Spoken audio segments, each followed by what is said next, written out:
clothes to match the others in the room. Scythe lounged back upon it, wearing a wide grin. "What are you doing here?" Yoon demanded, with enough force that her chair cracked and splintered violently. "I've come to pay my respects. This is a gathering of the gods, is it not?" Scythe asked, with a laid-back wave to the others present. "Have I lost my god status since the last one?" "This is all your fault in the first place."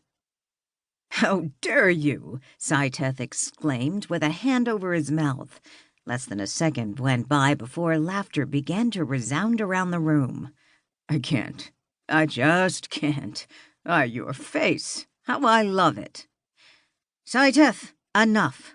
What is happening?" Revy demanded. "Sorry, my dear Revy, I can't disclose that. I just wanted to come here to enjoy the drama."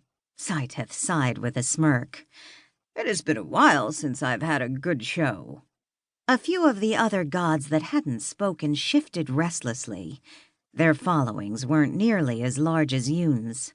If she was being pressed, they wouldn't even have a chance to stop whatever the threat was. They were forced to remain silent while Scythe and Yoon stared each other down. The ceiling of the meeting room started to shift and twist as strange lines that turned at 90 degrees formed. A few moments later, a hole opened and a woman floated down. Power radiated off her, dwarfing everyone else in the room. Even Scythe, who had been in a good mood a moment ago, frowned deeply at the woman. "Igo," Yoon hissed. "Come to take part, dear?" Scythe asked, leaning back. Igo looked at Scythe without emotion. All the gods had the same thought. This being was unnatural. She raised her hand, and dark green chains with yellow lines wrapped around Scythe. The god struggled, but was unable to move. She released him, then slowly moved her gaze around the room to each god. "Remember who is in charge of this world now?"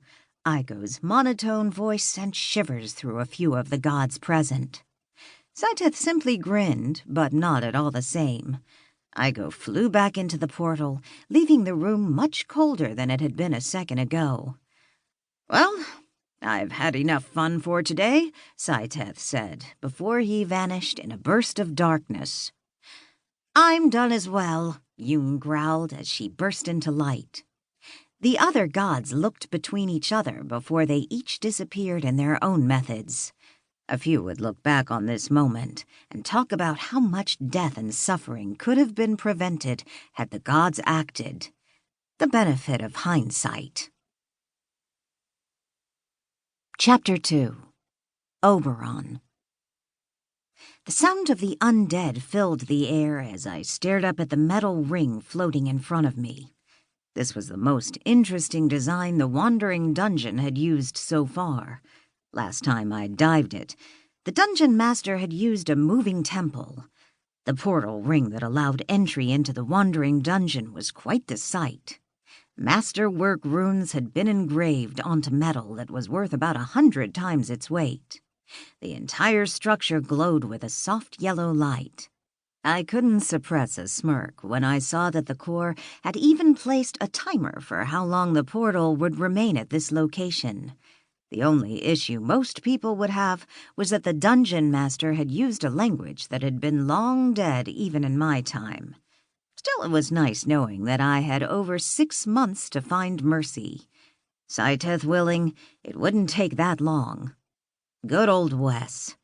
I shouldn't have been surprised that the gods had failed to kill him when it was time.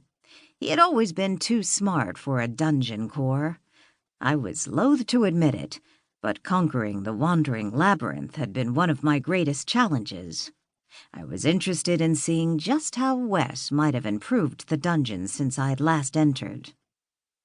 I turned from the portal ring and made my way through the tent city. I had no reason to kill these people, Alice and Amantha having already subdued them before my arrival. I had expected the fight here to be the hardest. I would be lying if I said it was a bit anticlimactic that they had done all the work for me. One interesting thing I enjoyed about the wandering city was the diversity.